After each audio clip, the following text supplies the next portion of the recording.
el Centro Apostólico Altar de Jehová de Eclesía presenta lo mejor del trigo. Conduce Lourdes Bravo de Villar.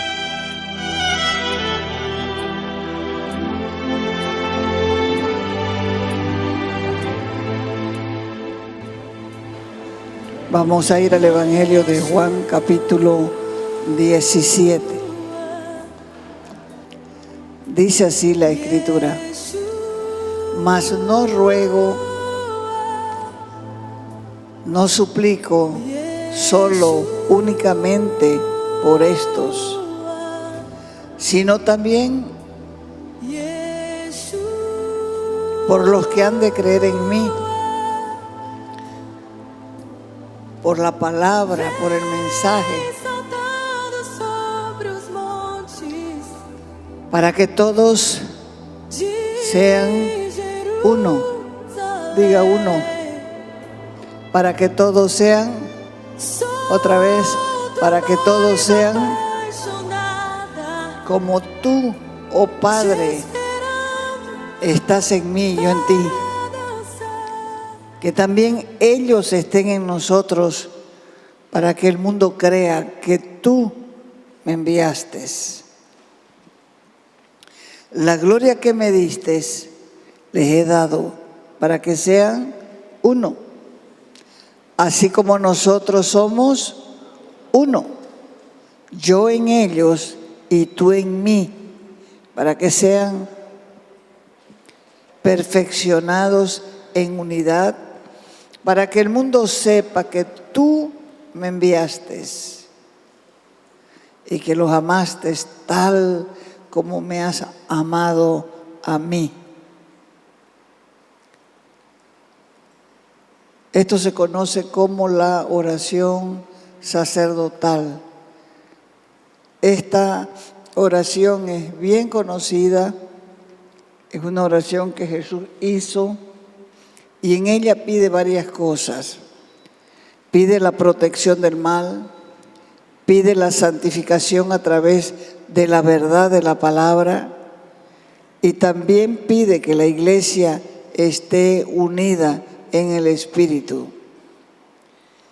Y cuando uno lee esta porción de la Escritura, uno piensa y se cuestiona en la mente por qué es tan difícil la unidad de la iglesia.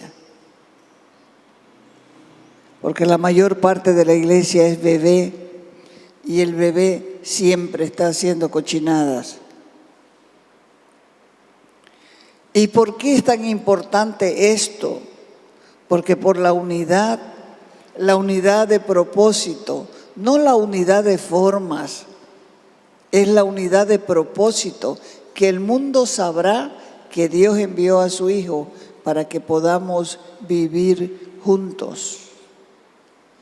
Las denominaciones no son otra cosa que títulos o nombres de iglesia o congregaciones. Las diferencias teológicas y las tradiciones humanas, en lo único que están de acuerdo es en una sola cosa, y es que la unidad no la van a lograr los hombres, no la van a lograr los ministerios celosos. Esto tiene que hacerlo el mismo Espíritu Santo, y sin duda lo hará. La verdad de Dios ha sido reemplazada por lo que da resultado. Esto quiere decir que la verdad que nosotros queremos es la verdad que nosotros entendemos. Por eso es que nos conviene la verdadera teología, y esa teología se resume en un solo mandamiento, que está en el libro de Mateo, capítulo 22, del verso 37 al 40. Donde dice: amarás al Señor tu Dios con todo tu corazón y con toda tu alma y con toda tu mente. Este es el primer mandamiento. Y el segundo es: amarás a tu prójimo como a ti mismo. De estos dos mandamientos depende la ley, dice la Escritura, y los profetas.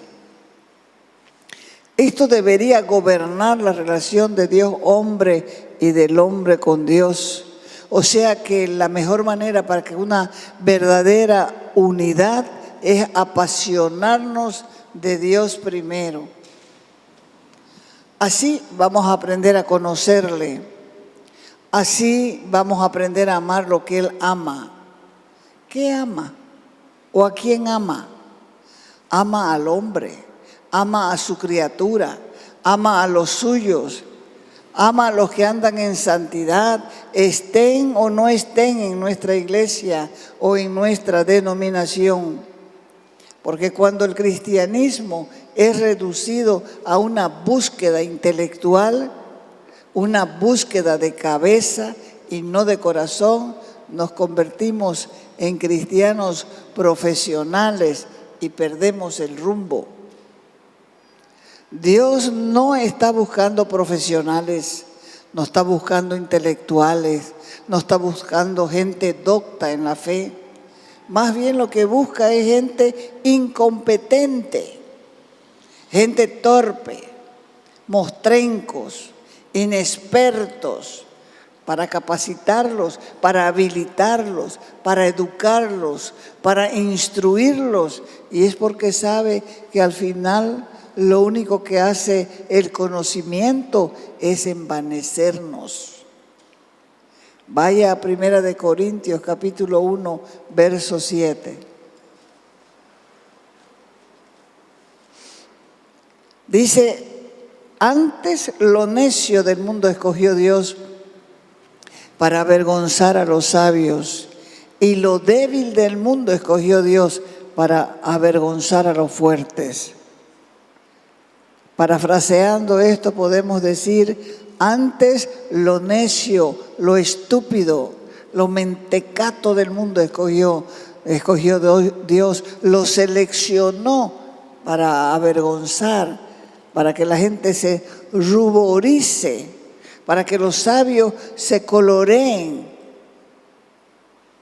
para que las personas cultas e ilustradas miren, se sorprendan, porque Dios escogió lo débil para avergonzar, para ridiculizar a los fuertes. Dios todavía elige al débil para revelar su fuerza. Algunas veces nos afligimos por nuestra debilidad. Generalmente cuando queremos avanzar en la fe nos damos cuenta que somos insignificantes, frágiles, inútiles, incapaces de entender las cosas de Dios. O a veces la gente piensa: no, yo no puedo entender porque soy demasiado pecador y lerdo para ser usado por Dios. Pero Dios no está buscando gigantes espirituales. Está buscando gente común, gente sencilla, gente corriente, gente con la fe de un niño, gente que haya perdido toda confianza en sí mismo. Con este tipo de gente, Él confunde a los figurones, a los que se creen sabios, a los fuertes, a los que confían en sí mismos, a los que confían en sus talentos, en sus habilidades, en su conocimiento. Mire lo que dice el Salmo 31 desde el verso 19. Salmo 31 desde el verso 19 adelante. Cuán grande es tu bondad, que has guardado para los que te temen, que has preparado para los que en ti confían, delante de los hijos de los hombres, en lo secreto, en tu presencia. Los esconderás de intrigas humanas. En un refugio los guardarás de las contiendas de la lengua. La unidad de la que hablaba Jesús no se puede lograr, no se puede conseguir, no se puede alcanzar a menos que se entienda que todos somos hijos de Dios y en la familia hay de todo. Mire su mano. Suponga que tiene 5 hijos. Los 5 hijos son diferentes. Porque en la familia hay de todo. A veces uno dice, pero ¿cómo este no salió? No salió, pues. Aquí tenés el ejemplo. 5 hijos, los 5 son diferentes. Ahora, lo triste en la iglesia es que no están ni seguros de ser salvos. Por lo tanto, son ignorantes de su herencia espiritual que tienen. Cuando se es libre con la libertad de Cristo, con esa libertad que da el Espíritu, es que nosotros entendemos que somos hijos de Dios. Dice la Escritura, el Espíritu da testimonio de que somos hijos de Dios. La gente de afuera puede pensar lo que quiera, porque suelen decir, ay, estos son los únicos que se creen salvos.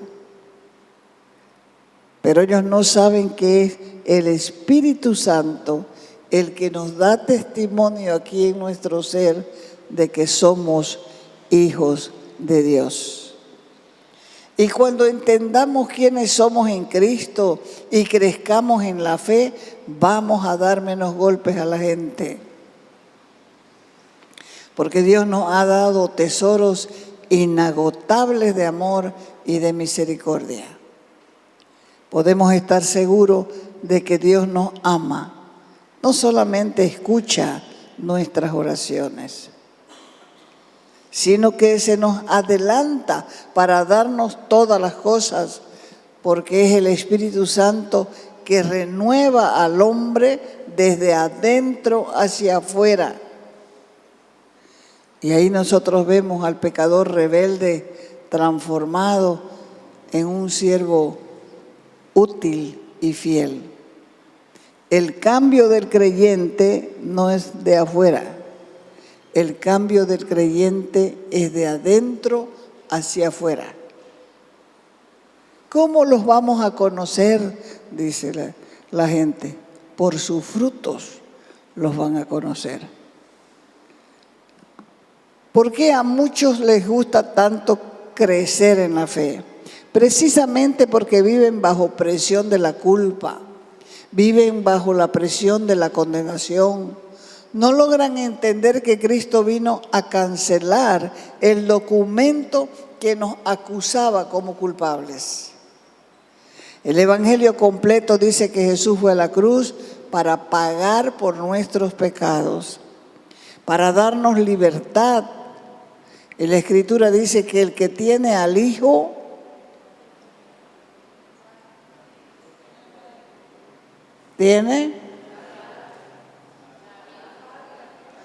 el que tiene al Hijo tiene la vida. El que tiene al Hijo tiene la vida. Y el que no tiene al Hijo no tiene la vida. La vida de Dios adentro. Dios promete vida eterna a todo aquel que crea en su Hijo Jesucristo.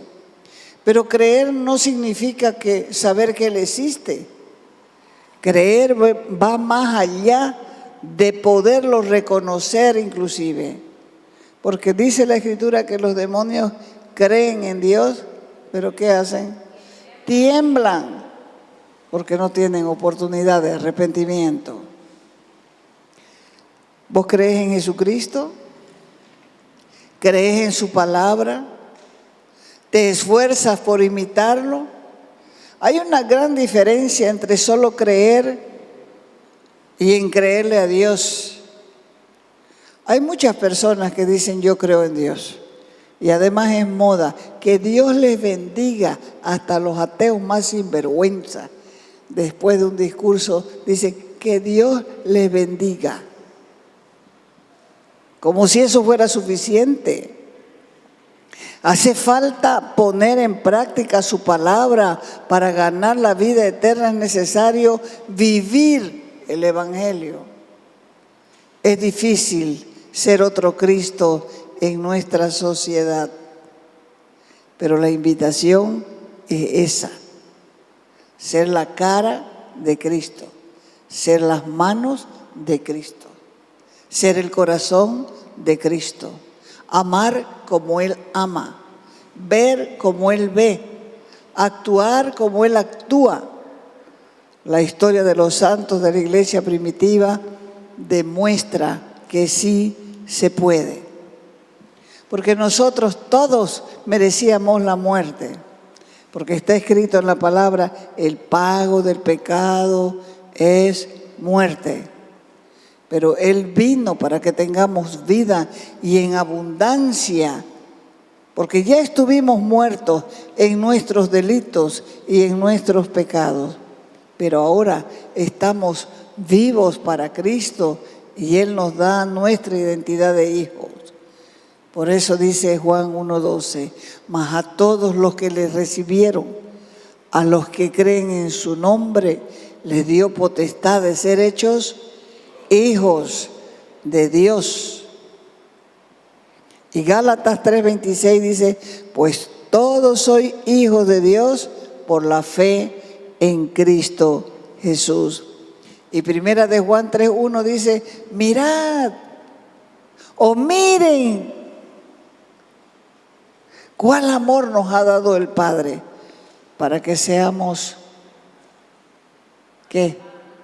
Hijos de Dios. Ese conocimiento nos hace comportarnos como libres. Desde el inicio, la iglesia cristiana, el pueblo de Dios, comenzó a seguir hombres buscando con quién identificarse. En Primera de Corintios capítulo 3, del verso 4 al 5, dice que los hermanos en la iglesia estaban prácticamente en una discusión. Y decía uno, yo ciertamente soy de Pablo. Y el otro decía, yo soy de Apolos. Y la Escritura dice, ¿no son carnales? ¿Qué pues es Pablo? ¿Y qué pues es Apolo? Solamente son servidores por medio de los cuales han creído.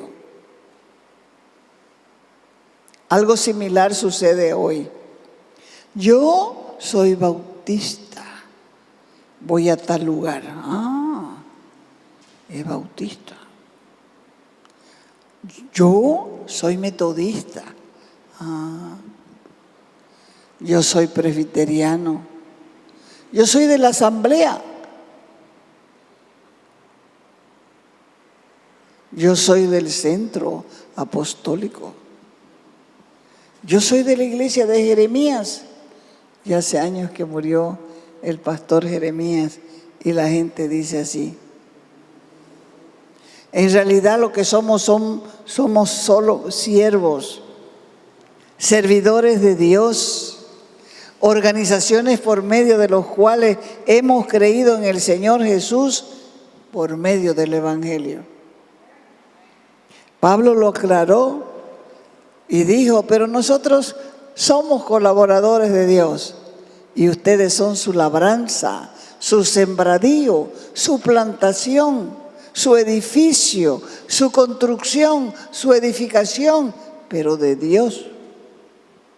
Hay una necesidad muy grande en el hombre, y es la necesidad de identidad, la necesidad de ser aceptado, la necesidad de tener seguridad, el significado para poder afirmarse, porque hay verdades que nosotros tenemos que apropiarnos en forma personal, en forma individual.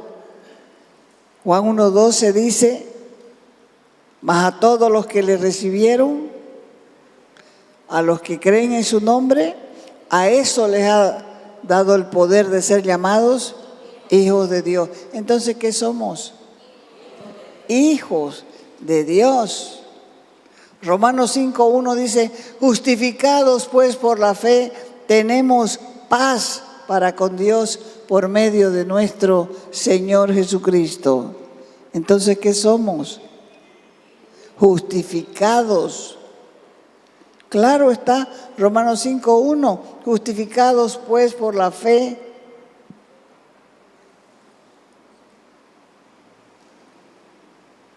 La Escritura dice, pues por precio habéis sido comprados.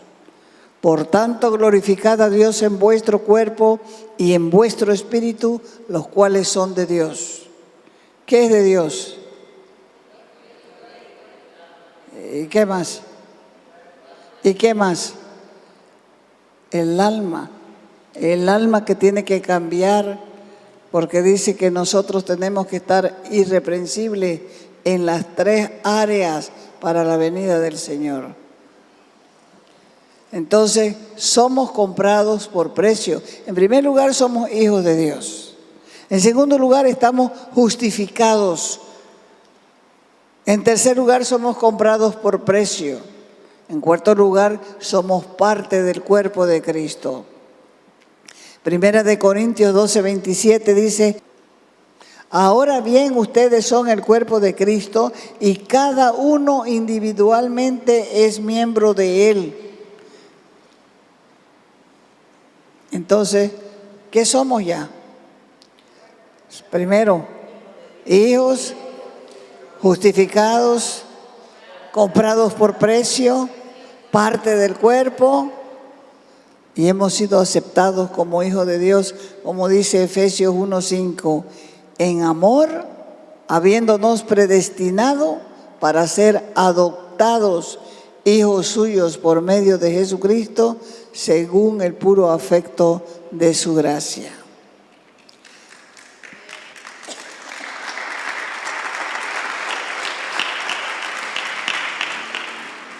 Entonces, nuestro crecimiento está basado en el conocimiento de quién somos en Cristo. ¿Qué somos en Cristo?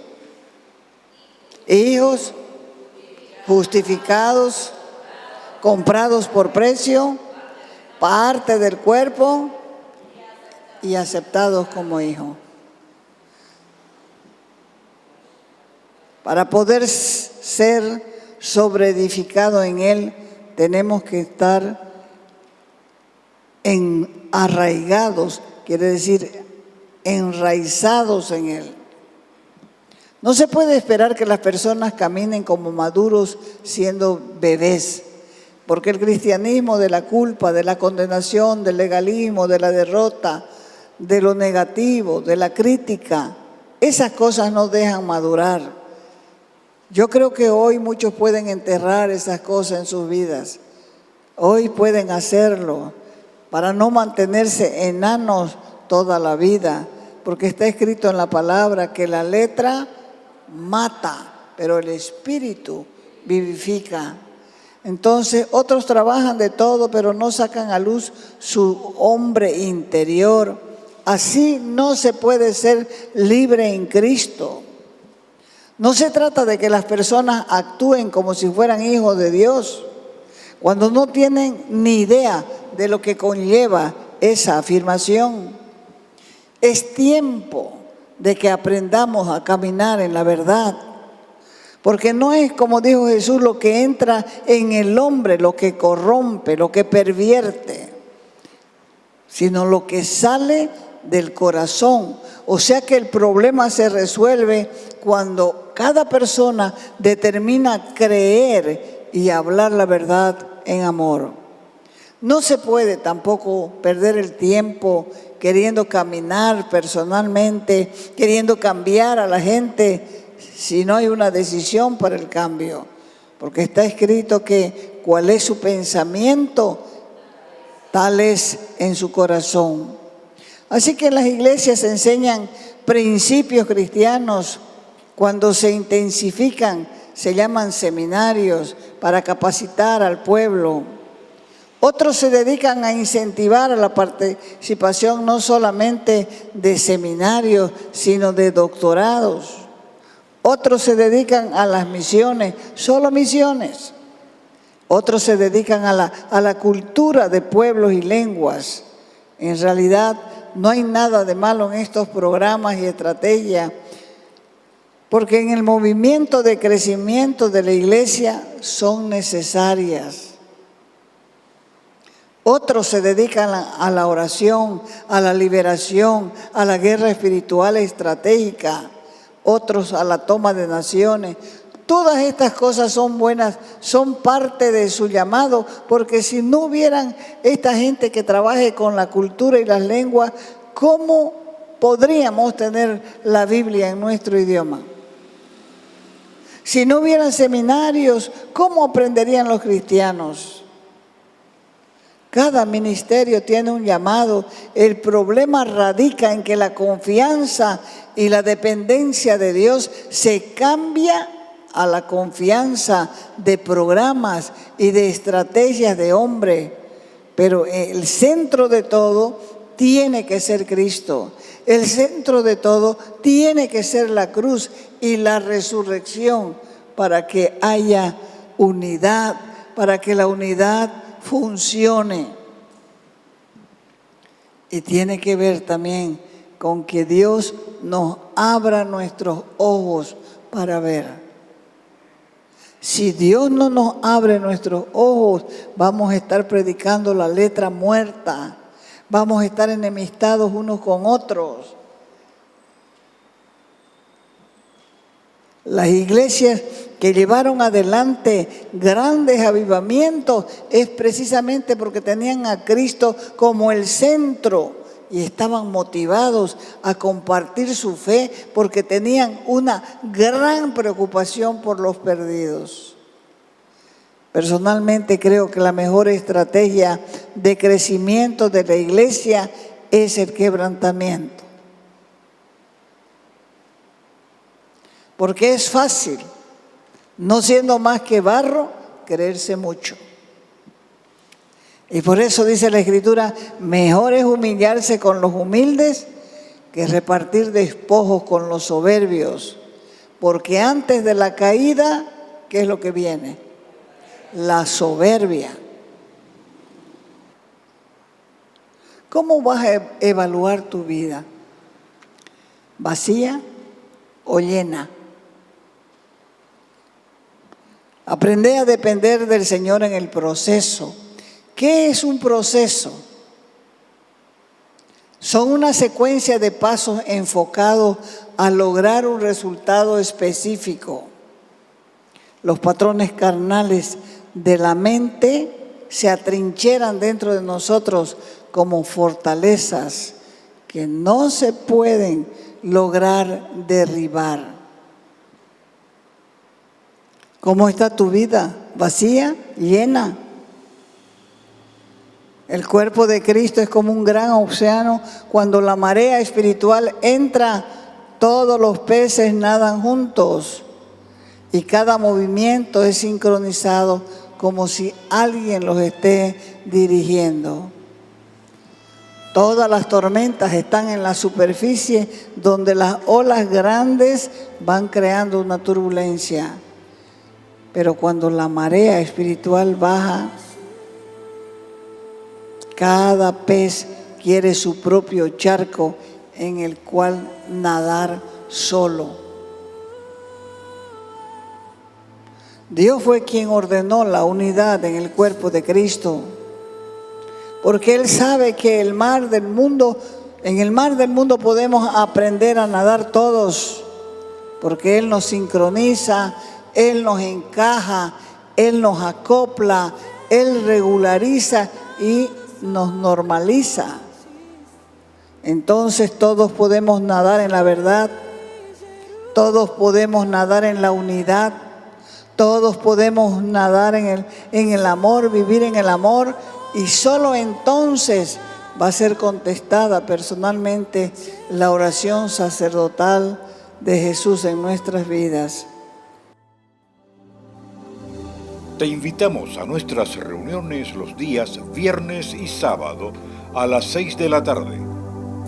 Los domingos a las 10 de la mañana y a las 6 de la tarde. Calle Nicolás Suárez, esquina Félix Pinto.